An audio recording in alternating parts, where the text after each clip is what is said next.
Yo. Hey, man. Hey. Sweet, so this is your practice match? Yeah, and it's the Demon Nation record company headquarters. Oh, nice. So, is this also what Horror Story used to use? Yeah. Oh, nice. I mean, we've had this space since 2003. Oh, right. Yeah. I saw Horror Story when they came to Auckland for a Misfits night in about 2010.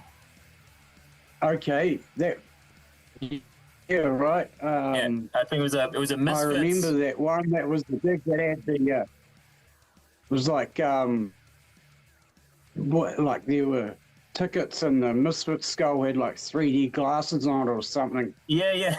That's it. At the infamous King's Arms, man. Yeah. So, right. We used to play there a lot. Yeah. It's a good venue, man. Yeah. So what's the main venue in your city? Without a doubt. Asgard. Asgard, right. It's run by a collective of musicians. It used to be a bar called 8-Ball that had a lot of pool tables, and the guy was going under, so he contacted me, and me and Janik at the time were doing a band called 𝘧𝘰𝘰𝘵, and we started putting gigs on there, and then it became popular, and other bands started playing there, and then eventually, a few years in, lost the place, and thanks to a bunch of people, bunch of musicians that there was an effort to keep hold of the venue and to make it better. And now it's called Asgard, and it's run by musicians, and it's a great venue, I've got to check. I've just got to check that out. I have gone to 8-Ball, so I can kind of imagine it. Right. I didn't know it was a replacement.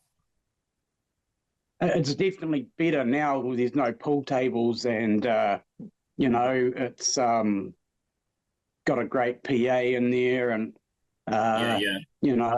it's like I say, like everyone that works as a musician, you get served at the bar by someone that's in a band and that type of thing, and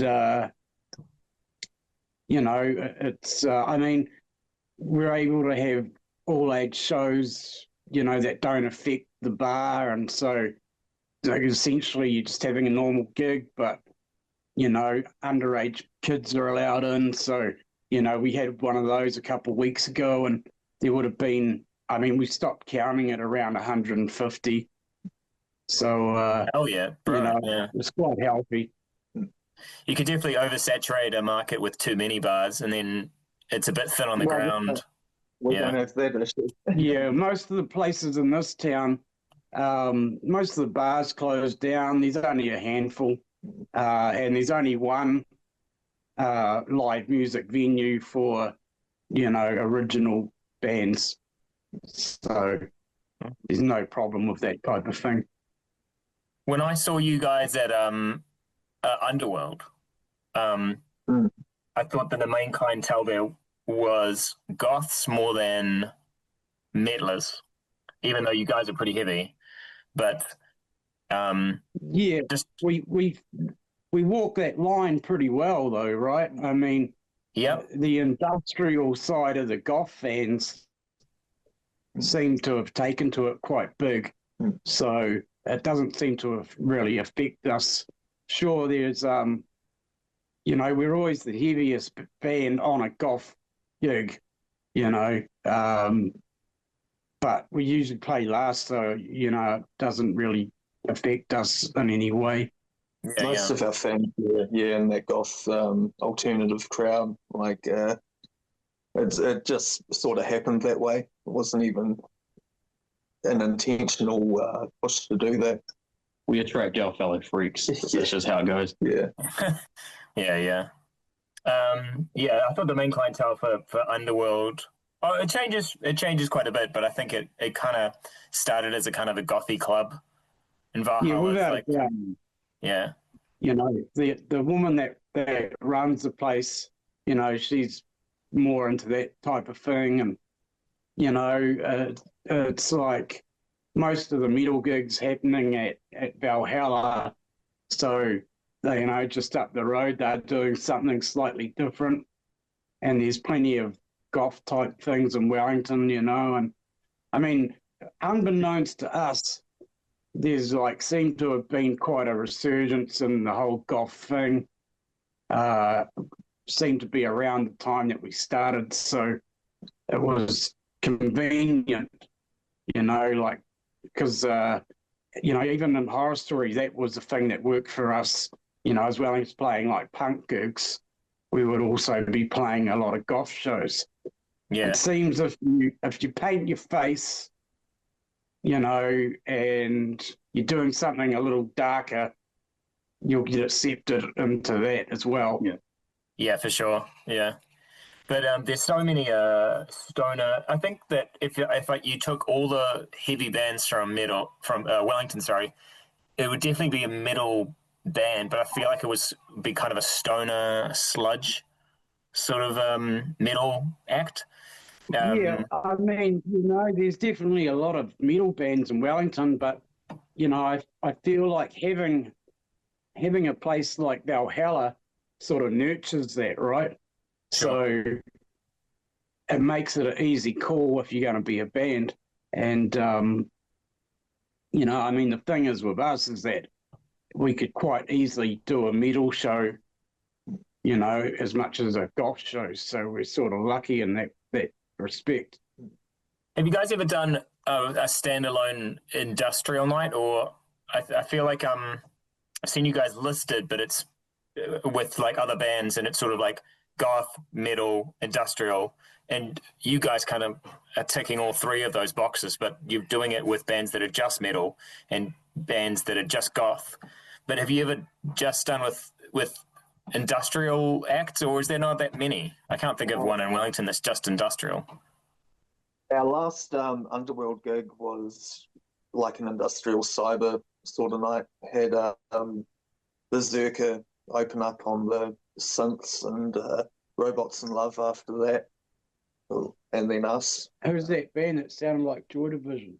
That was at the Goth Ball. Oh, okay. So, I mean, this is the thing. Like, our first gig in Wellington was a goth gig. You know, it was particularly, you know, I mean, that's, you know, we were always asked to play at those type of things in Wellington, you know, so yeah, like we definitely do play a lot of that sort of stuff, you know, those sorts of shows, and probably at the first one we did when we first started, like there were a couple of bands that were similar to us, Right. but I believe they don't exist anymore. Yeah. It seems like we're the only one that's doing what we do, you know. Yeah. But both times I've seen you've played with Robots in Love. Are they from New Plymouth as well, or? Dunedin, everywhere. We just did a gig with them up here though. Yeah, that was great. They flew up for that and killed it. Nice one. Yeah. Played a few times with them now. We probably played with them more than any other band. Yeah. It was like the third or fourth time. Right. Yeah. And they just compliment you guys? Well, they're like, a more danceable, feminine type of version of, we're like the, a direct opposite in a way, but at the same time, it still seems to work. Yeah. Our energy seems to complement each other really well. Like on stage, like Alex on the drums, he's always ripping it apart. And then you see someone like Eleanor as well, front woman, absolutely amazing, and just holding it down for everyone. They're really easy to work with. Yeah, they're awesome. They're really cool. That's the thing, right? Like good people. It's it's an easy thing to do, and it's no wonder that we've played with them quite a lot. Yeah, dude. Like, guys, tell me about the record label you were telling me about, like the HQ. Well, Demon Nation was started by me in 1997. Was my second label, and originally it was just CD releases.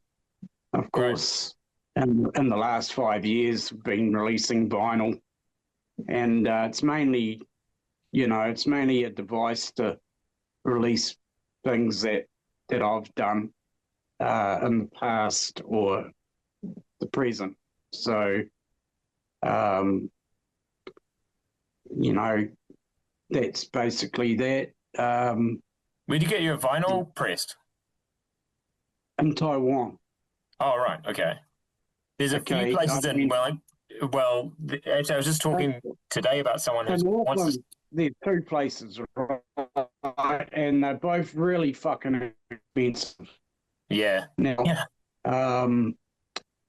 as far as it's not like we're loaded with money. So, if we can make our stuff, for $25 a record in Taiwan, but it's going to cost us 30 to 35 in New Zealand, it's a no-brainer. I'd like to support local, but, I just can't afford to. Yeah, fair enough.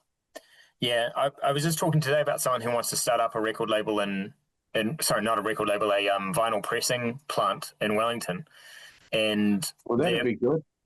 Yeah, but only if the prices are competitive. Otherwise, well, yeah, if they're going to be like Holiday and Stebbings and have top dollar prices, then once again we'll just keep going to Taiwan. And it's sad. It is really sad that we can't afford to use a pressing plant in our own country and actually have to go offshore. But that said, we can have a record pressed in Taiwan and have that in 3 months. Yeah, it's pretty hard to argue with that. Yeah. You're right. I mean, so, in New Zealand, you're going to pay more and you're going to wait longer, so, yeah, there's a lot of things that, the pros outweigh the cons when it comes to going to Taiwan. Yeah, no, for sure. So you guys sell, you guys have got quite a lot of merch at your shows. Who does the design for the on the album of Believer's Punishment and stuff? And Jack? Yeah, I do all the artwork. I mean, it started out as a sort of vessel to really have all that stuff together. So, yeah. Oh, it looks awesome, man. It looks so cool. It just complements your style so well, and you kind of imagine what the music's going to be like just looking at that imagery. It's that's sort of the style I've always drawn in, and so it's good to have a band where the music actually fits that. I've been in a couple in the past where I've wanted to use my artwork for it, but didn't really fully connect. I mean, I always, that's not... At the very beginning. That's not really true, though, because, the Souls of Hades albums were all art by you. And I was more meaning the very beginning. Oh, okay, real early. And then, like Hate Seeker, and so... Yeah, it's linked itself. That said, well, like Glenn Reaper here at the end, he's a great artist and had done plenty of album covers for me in the past, and then Draven here is also an artist, and even myself, but it makes sense to use Gsenic stuff all the time. It gives it a certain look that does really complement the music. Yeah. And we're really looking forward to having our first vinyl release in a month or two, you know. And, and you want it to be consistent as well, the imagery. Artwork. Well, that's it, right? The 3 EPs that have come out on CD, you know, are clearly, you know, it's like a set. And, you know, and then the vinyl will be the same, but on a grander scale, because you've got that 12 inches of room on the cover, right? Yeah. So you mentioned a lot of bands that you guys have been in. Well, you and Janik have been in together. What were those bands, and what were they like? They were dark, I'm assuming. They were heavy, but were they industrial? No, like well, for a start, I was in bands with Glenn. You know, going back to, you know, like the same year, right? I mean, starting in about 2005, we started playing together, and we had like, you know, stuff similar to Horror Story, but maybe a little bit more metal. Yeah. A band called 𝘧𝘰𝘰𝘵𝘠, and a couple other things. And then Glenn had a metal band called 𝘧𝘰𝘮𝘪𝘕, who were great. And, you know, and then Dr. Monster. Oh, Dr. Monster. So, you know, there's always been that dark element. And then Janik had 𝘧𝘰𝘰𝘵𝘮𝘪𝘰 going, which was almost like a Motorhead Black Sabbath sort of cross. Oh, nice. But darker. And around this, you know, I can't remember if he joined, because he joined 𝘧𝘧𝘰𝘰𝘵𝑦, which was what I was doing, which was part metal, part punk, you know, a lot of double kick, but also, you know, we'd go from one genre to the other pretty easily. And then around the same time, I joined his band as second guitarist. I was in 𝘧𝘧𝘰𝘵𝘵 first. Okay, you're in 𝘧𝘧𝘰𝘵 first. Troy was still singing when I joined on that. Okay. It was about a year later then, maybe, right, that I joined your band. Yeah. So, you know, and then, you know, when we first started Plagueditch, you know, that's when Draven comes into the picture. Right. Been to a few of our gigs, and a few 𝘧𝘰𝘰𝘵𝘵 gigs, and So do you guys want to tell me like how I mean, you've kind of started telling me that story, but for example, did you have Draven when you did the Acid Warp EP? Yep. So the only EP that was sort of done before we had a full band together was the Save Me a Spot in Hell one, and that was sort of overlapped a little bit at the same time. And but yeah, it's been this band the entire time. Post that, I joined in like the start of 2024, and then our second official gig. Yeah, all hell broke loose after that point. Yeah, nice. You know, we needed to have someone actually hitting real drums behind us. You know, it was clearly missing. And having been always in bands that had drummers, you know, like, you know, we had, you know, like I had done an industrial album, but only as a studio thing. And that's sort of how this happened, right? So during lockdown and COVID, you've got Janik doing a bunch of different recordings, putting them on Bandcamp, and the thing that took off was Plagueditch. Right. So then he needed a band to do it live. And at that point, he spoke to me, and he said, who do we get to play bass? And I said, let's get Glenn Reaper.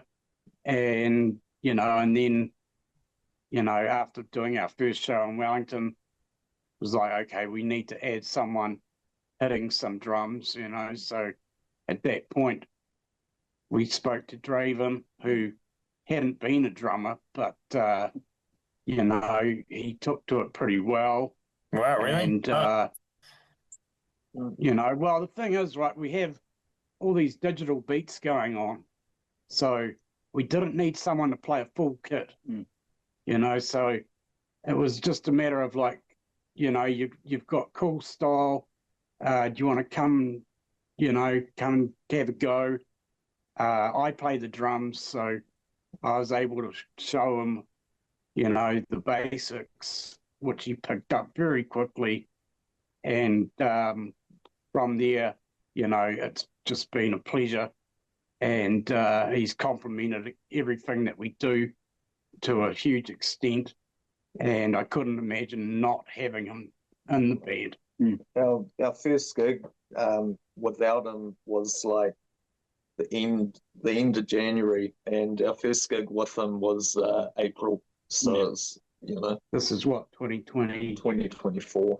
2024. Maybe a couple of months in between those two gigs. Yeah. I mean, Quite thrown in the deep end, really. You know, right in into the deep hell. So tell me about your live. Like, if you were explaining it to a sound engineer, what do you guys say to the engineer? Like, I mean, do you bring a laptop? What do you guys do? Yeah, we run the backing track effects loops and things off a laptop to a just a interface and then a DI straight to the desk, and then live guitars, live bass, vocals, and the drums that Draven's playing. And do you guys have the electronic percussion sort of like pretty high in Draven's mix and then less in your guys, or is it loud for everyone? We all hear the same thing. We recently started using in-ear monitors, and it's been a game changer. Right. But yeah, we all hear the same thing. Nice. Yeah. We used to have a big amp right by him so that he would be hearing a little more to keep in time with everything. But yeah, we sort of outgrew that. Yeah. And then we got into the in-ear sort of technology, and as Janik said, that's been a game changer, and so we're all, you know, pretty in time and keeping it pretty locked in. Yeah, right. Before we were using in-ear technology, you know, you're at the mercy of the sound man, and a lot of the time we'd be playing live and we couldn't actually hear the digital drums, and so we'd be just going by what he was playing. And of course, so because he didn't need to play a whole drum kit, he uses 2 floor toms and a snare, you know, and he's standing, which, you know, elevates his character in a way that most drummers can't because they're sitting. Yeah, you know, sure. So it's very much a spectacle, you know, and it just doubles down on what you're hearing from the digital beats, but there isn't that true acoustic element, right? So it is, you know, adds, especially with the 2 floor toms, is a little bit tribal. Yeah, man. You know, it adds that extra punch, you know, helps the energy. It sort of sounded a little, when I heard you guys, kind of a little bit like a rowing, you know, like a rowing ship, like a Greek galley ship. Yeah, right. You're like row, that's row, what row. I mean, you know. There's that tribal sort of factor to it, you know, where you've got, you know, a bombastic sort of punch going on. Yeah, yeah. No, man, I love floor toms. Like Sepultura really use them well. Yeah, for sure. Yeah. So I had some ideas about like what I thought your sort of like influences were. I mean, I feel like I can hear just a tiny bit of rockabilly with you guys, but some of that is lost because of how precise the beats are. But there's a little bit of rockabilly, I feel. That's interesting. I wouldn't have picked that. But that said, a lot of the rockabilly had similar drum setup to us. Right. You know, right. like the Stray Cats. Yeah, Stray Cats. He just stood. a 4-time snare and a hi-hat, you know, and he's Yeah, standing. he stood up as well. Yeah. Maybe that is sort of gives you that feel. I don't know. I definitely don't feel it myself. You know, everything we do is quite mathematical, not in the way of math metal and being super technical, but, you know, because we're playing to a computer, it's all 100% on time, right? So the difference between playing and like, I mean, every second practice we have, we change it up, and Draven plays a full kit, and we do what we call our rock band. All right. And it's just to keep things fresh, and with the idea that eventually he will actually play a full kit, you know. But I don't know, man. It sounds pretty cool the way you got it. It's a totally original. Yeah, I mean, you know, we're not gonna, you know, we're not planning on really changing things up too much. Yeah. But just giving them a little bit more to hit. Yeah. Yeah. You know. Yeah. No, you guys are so original. It's really good. It's really cool, man. You guys you're onto something. So obviously there's a Trent Reznor sort of influence on your stuff, I'd say. Like we're not big industrial fans, dude. You know, man. Like, you know, like really, I mean, probably the one thing that, you know, that it comes from is the 5th Danzig album was an industrial album. Oh, right, yeah. You know, and I think that was probably Janek's biggest industrial influence. Well, yeah, it was. Or only maybe. My whole idea of this, right from when I started playing bass in about 2011, was I wanted to record an industrial album. But my only sort of exposure to industrial metal at the time was Rob Zombie's Hellbilly Deluxe and Danzig 5. And I was like, I want to make an album that merges those two, but I never knew how to do that until about 2019 when I was recording 𝘧𝘰𝘰𝘵𝘠's second album, and we started using a lot more metronome and things for that, and figured out how to do this sort of thing, and went from there. Finally got to do it. So. What about Skinny Puppy? Are you guys into Skinny Puppy? Yeah, a lot of people will bring up Skinny Puppy. I mean, like I say, we're not huge industrial fans. I mean, don't get me wrong, it's not something we don't like, but it's not, you know, it's not what we're listening to, you know. I mean,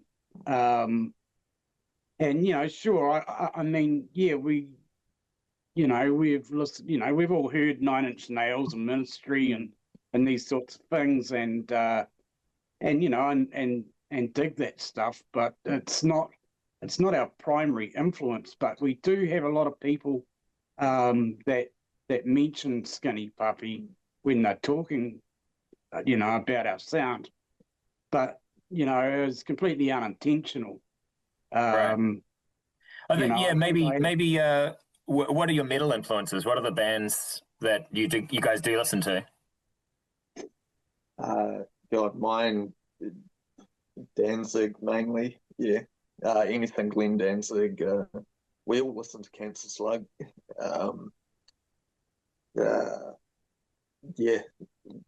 Rob Zombie. I listen to a shit ton of Slipknot as well. So that percussion and the thing that Clown and Chris Fane and, you know, whoever else they've replaced since then. A lot of the that's been a pretty big influence of what I'm doing now. Yeah, percussion over electronics or the blend. Yeah. Right, yeah. So what band, if you guys could open up for an international band, what would be your dream act to support? Slipknot. Slipknot. Yeah, man. Yeah. Yeah. No, I can't. Something that, but whether we sync up with them or not, it's another story. But I can't speak for everyone else here. I mean, I think that would work. I mean, I couldn't, like it's not something that, I consider like, who out there would I love to play with, but yeah, I mean, Janet, Elaine? I'm easy. Whoever will have us, really. You've so much. That's about You guys would be. How do you feel? Because he's a kind of a controversial figure. How do you guys feel about Manson?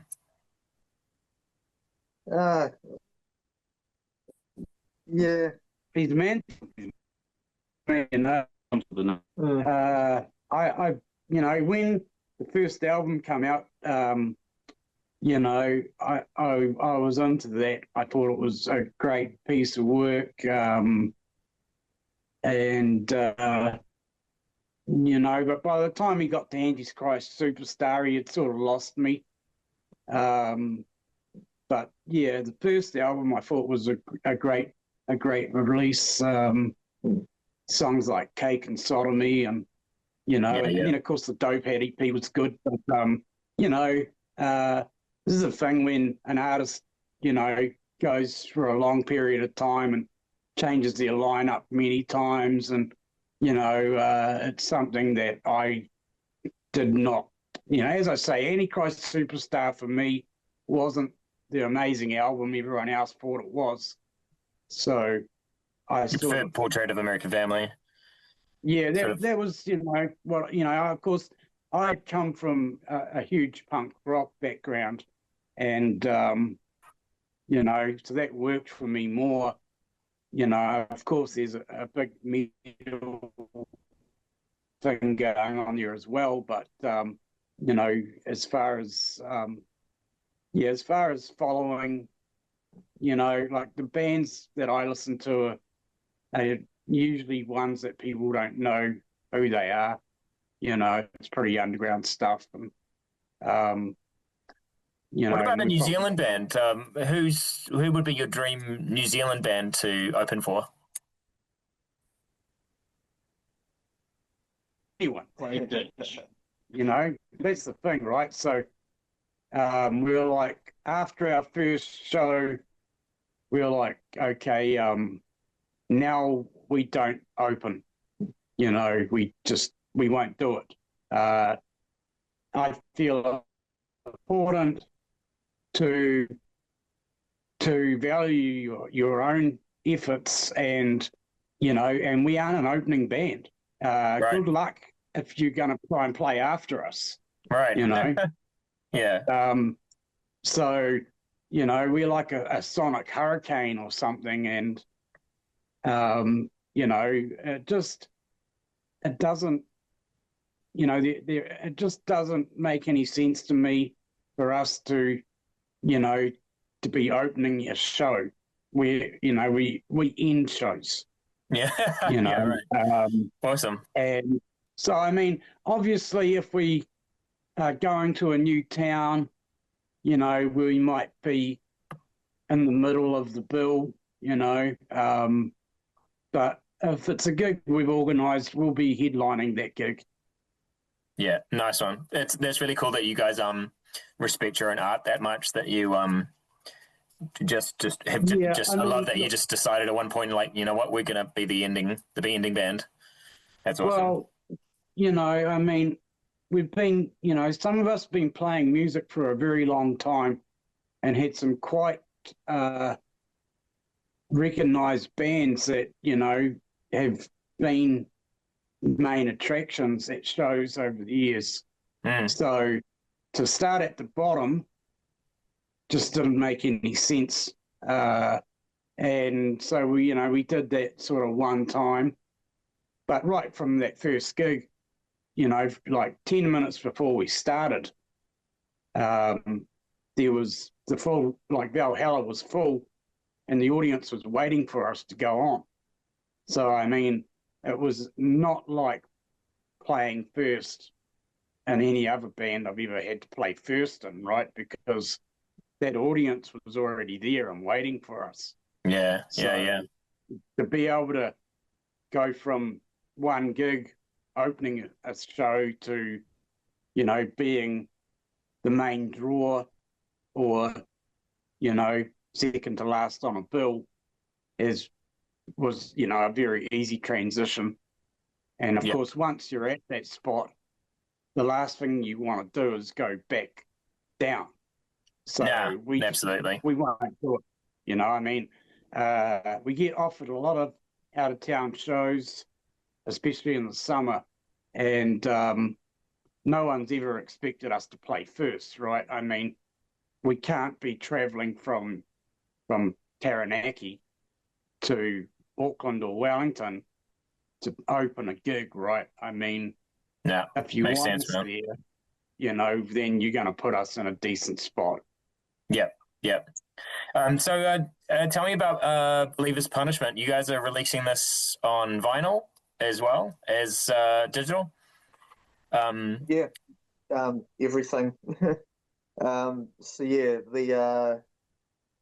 Nigel's putting that out through Demon Nation. The CD release and all that through Plagueditch charts, and man. I think that's about it. October 31st, it should be available. That's an excellent date for release. And what are you guys going to do for that? You're going to have a release party?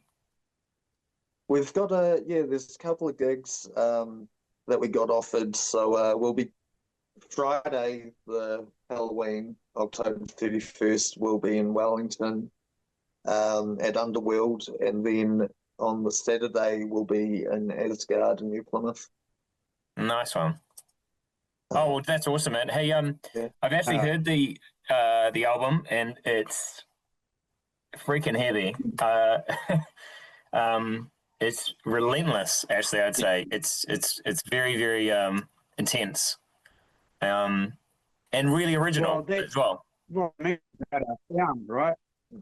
Yep. It's a very intense thing, which is why I say, you know, as far as like, if you're going to follow us live, you've got to be a pretty good band, because that intensity is 100% there,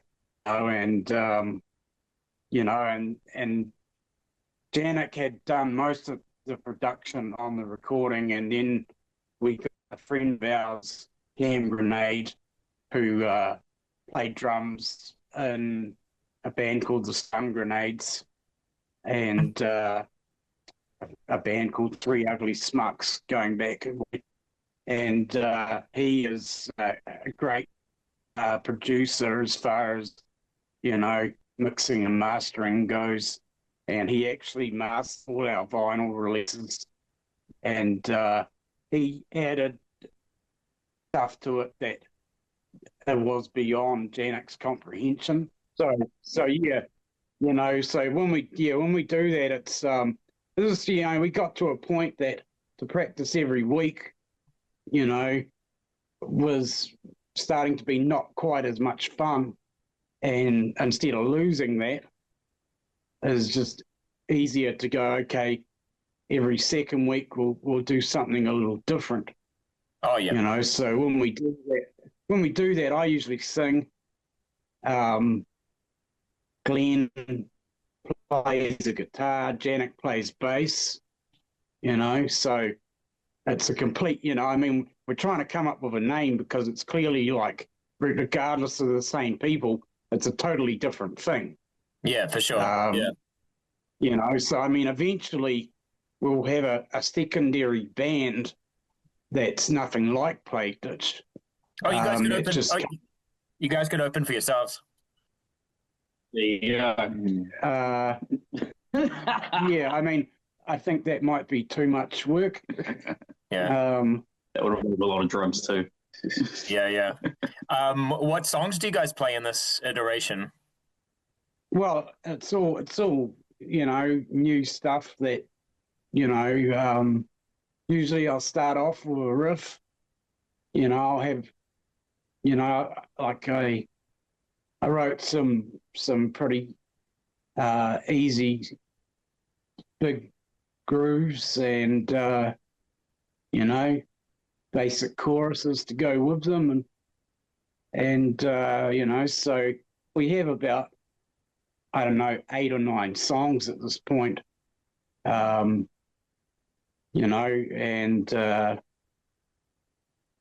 as I say, it's very different. It's much more sounds like early Danzig, maybe. Right. Yeah, Plagueditch rehearsal was pretty much just like a gig, but we're not dressed up. We run through the set, run through all our songs just as if we were playing live, and yeah. Like once he presses that button on the computer, that's it. There's no stopping until it ends. Yeah. Right. So wait a second, do you have individual tracks, or is it just the set?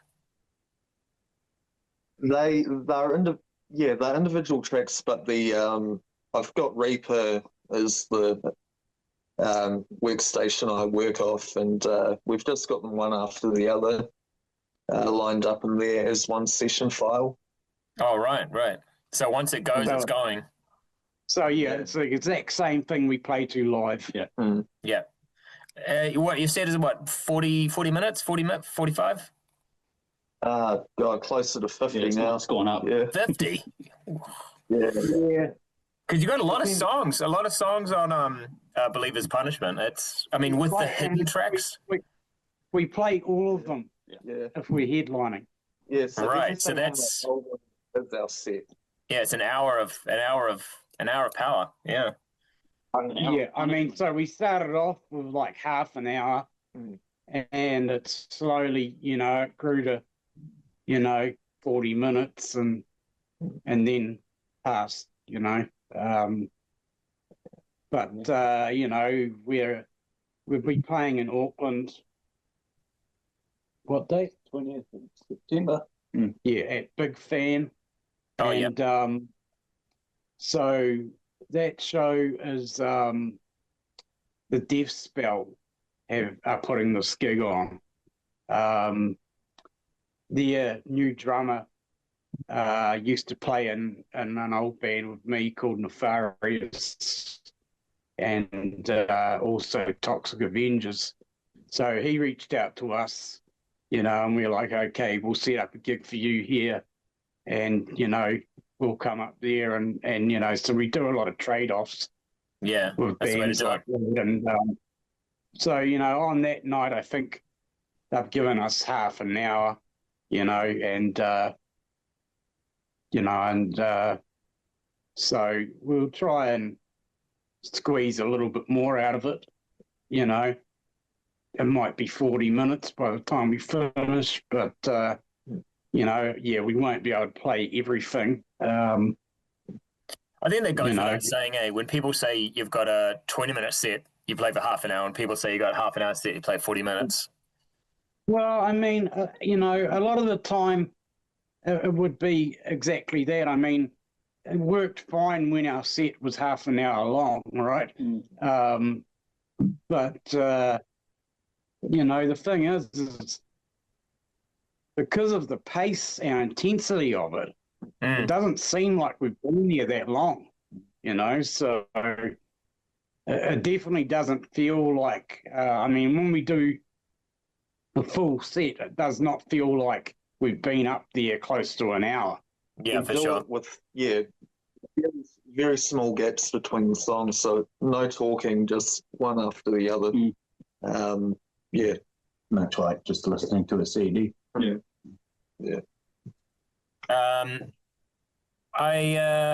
I'm really interested if you guys have any rituals before you play. Do you? In terms of your makeup and your costumes and the setup, do you? What do you do? How do you approach that? I down a whole can of Monster and then do push-ups, and that's probably about it. Nice. It's not good for your health, but it kind of is. But you know, I'm like barely alive. Yeah, I mean, I think the whole thing of putting, you know, makeup on, that is probably what you're speaking of in terms of ritual. You know, once you put that mask on, you become that character, right? Yeah. So I think, you know, it's really just, you know, the application of that is probably the main thing. I would say. You agree? Yeah. And you know, we don't necessarily do that together. If we're out of town, then we're all in the same place. But if we're playing locally, then we'll just meet at the show like this, already made up. Yeah. I wanted to. I would always try to ask every band I interview if one member had COVID and couldn't do a really, really big gig that you guys had lined up, but you could get someone living or dead to replace them, who would the rest of the band get? So if Glenn, depends who was sick, right? Yeah. I mean, like for a start, you'd have to tell us what one of us was sick. You know? Oh yeah. For each one of you. So if Glenn was sick, what would you guys do? If you could bring anyone back from the dead, if necessary, who would you get? Nice. And he knows all the whoever you get, they know all the riffs. Oh, okay. Well, that changes things. The magic. Yeah. The magic musician. Yeah. Look, we'll just get Glenn Danzig to do everything, right? He can come in and you know, do drums or guitar or bass or vocals. Yeah. You know, that's probably a easy call. Yeah, I have to agree with that one. You know, I mean, he's a pretty talented guy, even at 70. You know, so I mean. And if all four of you get sick, you could just get 4 Danzigs. So. Yeah, well, I mean, I'm sure if we've got a magic Danzig, then right. Yeah. That said, if we had that, we probably wouldn't even have a band. Yeah, exactly. Yeah. But it's really like one of those things. It's like you don't imagine playing with someone else, right? And I mean, we've got if we wanted to, we could have the missing person's part playing through the computer.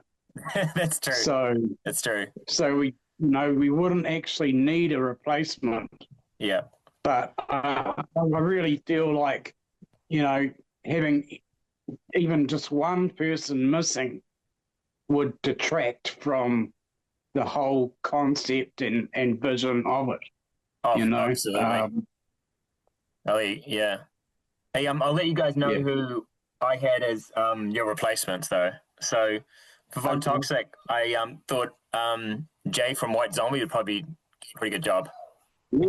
Yeah, that'd be good. You know, like White Zombie is probably one of the bigger influences going on here. Yeah. Especially, you know, with samples and the way the guitar works, for sure. Yeah. If Draven's sick, I was going to get Jordan. Real. Yeah, man. Yeah. I was thinking Animal from the Muppets too. That could also work. But yeah, no, I'll take Joe. Yeah, if Jordan's sick. Animal has a drug problem. Yeah. Jack, I thought if he learned how to, this is magic, so we could get him to speak in English. Right. But I thought Till from Rammstein would be good to replace. Yep. Janik. That'd work. Yep. Yep. And then you know, if Glenn's sick, we could get Geezer Butler.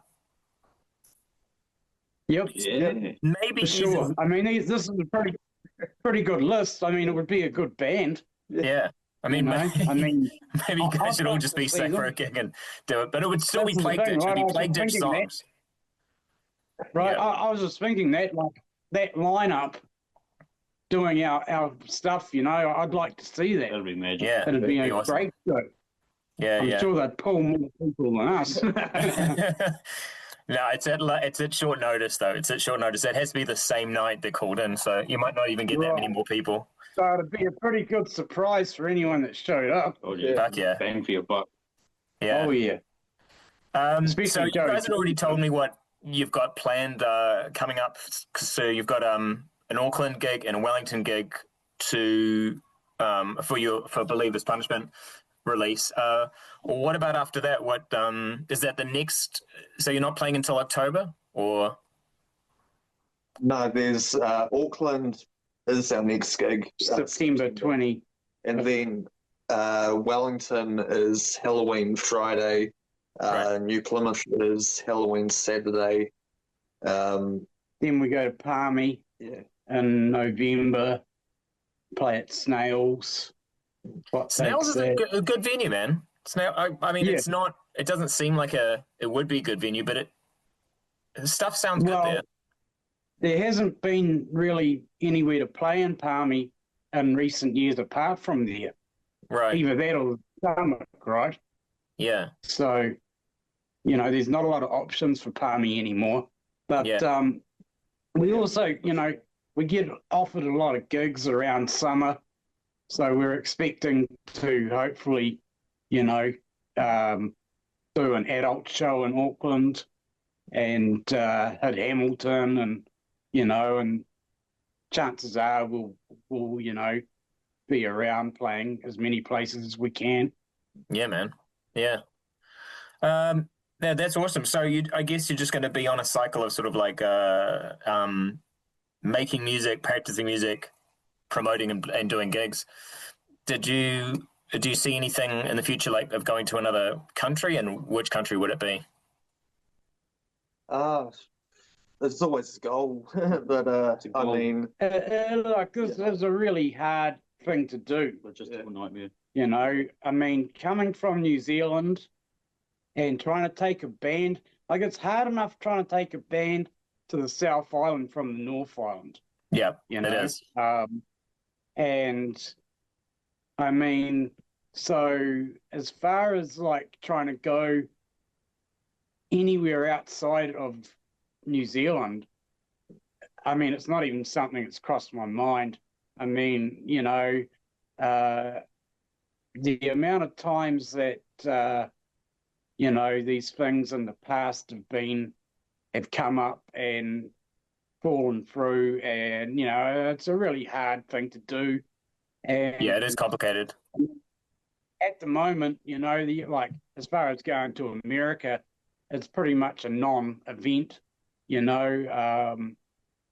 As far as like, you know, so many New Zealand bands spend all that money, you know, for visas and flights and the amount of money you have to be there for each day. And then half them, they get to America and they're not let in anyway. You know, so yeah, that happened to a metal band this year. Yeah, gamble. You know, so I mean, as far as like Horror Story won a American tour by votes in 2006, right? And the promoters weren't expecting a New Zealand band to win this contest. Right? So when it came down to doing it, the amount of money like that they had was going to cover our flights. What they didn't realize was the visas that were going to cost money, and also, even though you're going to be living on a tour bus, you actually have to have a certain amount of money per person for each day you're there. So here's a 26-state tour. We're talking, you know, a huge amount of money. Yeah. So this was quite a big touring company in America, and they weren't able to pull this off. So for me, once that happened, it's always been a case of like, that's almost impossible, you know. You know, we just don't have the money. Yeah. You know, there's just so much involved with with doing that. And then, like I say, you might spend all that money to get there and then get refused entry for one reason or another. Yeah. You know? So, Australasia yeah, and just sort of Asia might be a better bet. Like there's a couple of bands in Wellington that just kind of do like Southeast Asia. They go to Japan and Indonesia and then a little bit of Australia. Right. That's all they do. And they call it a world tour, but it's not. But it's on a budget, you know? No, but I mean, the thing is like at the moment, our fan base is mainly in this country, you know? Sure. I mean, sure, there's some people overseas that are digging it, but I don't think there's, you know, a certain country where there's, you know, a large enough amount of people to warrant even considering that at this point. Yeah, yeah. Yeah, that's cool, man. So, yeah. So what's, I kind of think I've covered everything, guys. Like, so that's the future and your release coming up and your gigs. Yeah, it's awesome. Do you want to do any... We're about to film a video when we finish with this. Oh, a video. Oh, nice one. For which song? So, like, well, we hadn't quite worked that out yet, but we'll work it out once we finish here. You know, but we need to make a couple of videos for the vinyl release. So yeah, you know, so we'll have a few new videos coming, and that's cool, man. So just recording in your space, and yeah, we'll go, you know, like we will go to a location, and you know, like we have a lot of performance videos from shows, and then you know we have a handful of things done in other locations. So you know we sort of need to do a couple of location shoots to add, you know, some. I mean, they're still performance videos, but it's not just from a live show. Yeah. Hey, well, it's a full moon tonight. Yeah, right. It's perfect. Yeah. I was going to mention that. I was like, yeah, no, we've got to get rid of Fiendish underneath the light. Yeah, man. It worked out perfectly. Sure. Oh, fucking cool.